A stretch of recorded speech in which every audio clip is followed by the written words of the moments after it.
नमस्कार, मी प्रिया काळे. तरुण भारतच्या न्यूज बुलेटिनमध्ये आपल्या सर्वांचं स्वागत. आता पाहूया ठळक घडामोडी. दारिद्र्य रेषेखालील कुटुंबांना मासिक रेशनच्या तांदळाचे वितरण केले जाते. मात्र अलीकडे या तांदळामध्ये प्लास्टिक सदृश तांदूळ असल्याच्या तक्रारी वाढल्या आहेत, तर काहींमध्ये या तांदळाविषयी संभ्रम निर्माण झाला आहे. याबाबत अन्न व नागरी पुरवठा खात्याशी संपर्क साधला असता रेशनच्या तांदळात आवश्यक पोषकता नसल्यामुळे कुपोषण दूर करण्यासाठी फोर्टिफाईड अर्थात पौष्टिक तांदूळ मिसळण्यात येतो. लाभार्थ्यांनी कोणताही गैरसमज करून घेऊ नये, असे स्पष्टीकरण खात्याने दिले आहे. बनावट कागदपत्रे देऊन पेन्शन घेणाऱ्या लाभार्थ्यांची संख्या वाढली आहे. अशा लाभार्थ्यांची चौकशी करून पेन्शन रद्द केली जाणार आहे.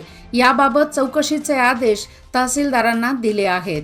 त्यामुळे खोटी कागदपत्रे सादर करून पेन्शन लाटणाऱ्यांचे धाबे दणाणले आहे. येथील चोखंदळ खवय्यांसाठी दर्जेदार खाद्यपदार्थांची श्रेणी उपलब्ध करून देणाऱ्या आदर्श समूहाचे आंगण प्युअर व्हेज हे नवीन रेस्टॉरंट कॉलेज रोडवरील हॉटेल आदर्श पॅलेस येथे सुरू झाले आहे. यामधून ग्राहकांच्या अपेक्षा पूर्ण करण्याचा प्रयत्न होईल, अशी ग्वाही यावेळी संयोजकांनी दिली. याचे उद्घाटन बेळगावच्या DCP PV स्नेहा यांच्या हस्ते करण्यात आले. चंदगड तालुक्यातील निसर्गरम्य ठिकाण म्हणजे तेलारी. महाराष्ट्र, कर्नाटक आणि गोवा राज्यातील पर्यटकांचे हे आवडते ठिकाण.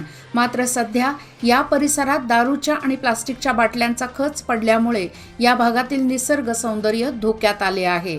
त्यामुळे प्रशासनाने याकडे लक्ष देऊन अशा पर्यटकांना आवर घालावा, अशी मागणी होत आहे. राष्ट्रीय ग्रामीण रोजगार हमी योजनेअंतर्गत कामगारांसाठी आधार आधारित पेमेंट सिस्टीम लागू करण्यात आली आहे. यानुसार नरेगा योजनेतील कर्मचाऱ्यांना आधार लिंक करणे आवश्यक आहे. मात्र अद्याप बहुतांशी कर्मचाऱ्यांनी आधार लिंक केलेले नाही. तब्बल 3 वेळा आधार लिंक करण्याची मुदत वाढवण्यात आली आहे.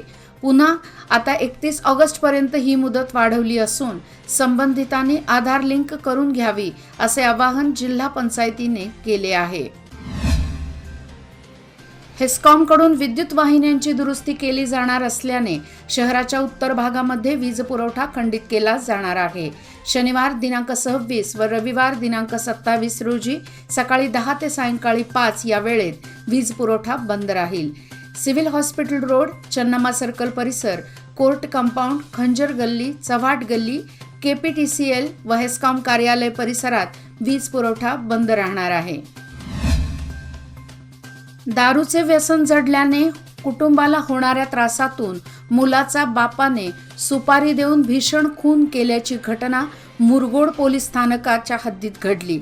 संगमेश मारुतेप्पा तिगडी असे खून झालेल्या मुलाचे नाव असून या प्रकरणी मंजुनाथ होनगल व अडवेश बोळतीन यांना अटक करण्यात आली आहे. शहर परिसरात श्रावणी शुक्रवार निमित्त महिलांनी मोठ्या भक्तिभावाने वरद महालक्ष्मीचे पूजन केले. यावेळी लक्ष्मी देवीचे पूजन करून सुवासिनींनी महिलांची ओटी भरली. शिवाय देवीला गोडधोड नैवेद्य दाखवण्यात आला. श्रावण हा व्रतवैकल्याचा महिना म्हणून ओळखला जातो. नागपंचमी पाठोपाठ महिलांनी शुक्रवारी वरद लक्ष्मीचे पूजन केले. याबरोबर मंदिरातून वाण देण्यात आले. श्रावणी शुक्रवार निमित्त बाजारात देखील फळाफुलांची मोठ्या प्रमाणात खरेदी झाली. शिवाय पूजेच्या साहित्याची देखील रेलचेल पाहायला मिळाली. वरदलक्ष्मी पूजनानिमित्त कापूर, अगरबत्ती, फुले, हार व इतर साहित्यांची खरेदी झाली. तालुका पंचायत कार्यालय हे तालुक्यातील नागरिकांसाठी एक मुख्य कार्यालय म्हणून पाहिले जाते. मात्र हे कार्यालय या ना त्या कारणाने सदैव चर्चेत असते. सध्या या कार्यालयाच्या समोरच पाणी गळती सुरू आहे. ही गळती मागील वर्षभरापासून सुरू असून तालुका पंचायत व या ठिकाणाहून जाणाऱ्या अधिकाऱ्यांचे साफ दुर्लक्ष होत आहे. त्यामुळे ही गळती तातडीने काढावी, अशी मागणी होत आहे. हदनाळ तालुका निप्पाणी येथे लंपी आजारामुळे 2 गायींचा मृत्यू झाल्याची घटना घडली असून शेतकरी वर्गात भीतीचे वातावरण पसरले आहे. शासनाने त्वरित लंपी आजाराचे लसीकरण करावे, अशी मागणी ग्रामस्थातून होत आहे. कोगनोळी आणि परिसरात थांबलेला पाऊस आणि लहरी हवामानामुळे ऊसावर लोकरी मावा आणि किडीचा झपाट्याने प्रादुर्भाव होत आहे. प्रत्येक वर्षीचे लहरी हवामान प्रादुर्भावास कारणीभूत ठरत आहे. त्यामुळे शेतकऱ्यांमध्ये चिंतेचे वातावरण पसरले आहे. गेल्या अनेक दशकांपासून पंचमसाली लिंगायत समाजाला आरक्षण मिळावे यासाठी लढा सुरू आहे. कायदेशीर तसेच रस्त्यावरची लढाई लढूनही आजपर्यंत समाजाला न्याय मिळालेला नाही.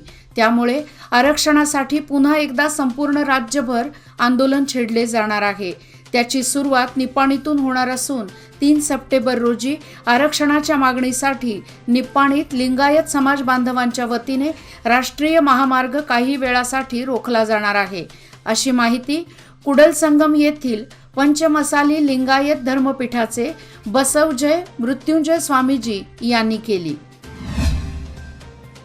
गेल्या महिन्यात लाच घेताना निपाणी तहसीलदार कार्यालयातील उपतहसीलदार आणि तलाठी रंगेहात सापडले होते. त्यामुळे लोकायुक्त खात्याच्या बाबतीत नागरिकांमध्ये जागरूकता येत असल्याचे चित्र दिसत आहे. गेल्या महिन्यात निपाणी तालुक्यात विविध सरकारी कार्यालयातील अधिकारी तसेच कर्मचाऱ्यांच्या विरोधात 19 तक्रारी आल्या होत्या. या सर्व तक्रारी निकाली काढण्यात आल्या आहेत. त्याचबरोबर आता तहसीलदार तसेच नगरपालिका कार्यालयातील कामकाज तसेच प्रलंबित कामांच्या विरोधात तक्रारी दाखल झाल्या आहेत. नागरिकांनी निर्भयपणे तक्रारी करण्याचे आवाहन जिल्हा लोकायुक्त हनुमंतराय यांनी केले. याचबरोबर आजचे बातमीपत्र इथेच संपले. अधिक माहिती आणि ताज्या घडामोडीकरिता पाहत रहा तरुण भारत न्यूज चॅनल. तसेच आमच्या चॅनलला लाईक, शेअर आणि सबस्क्राईब करायला विसरू नका. आणि विश्वासार्ह बातम्यासाठी दररोज वाचा दैनिक तरुण भारत.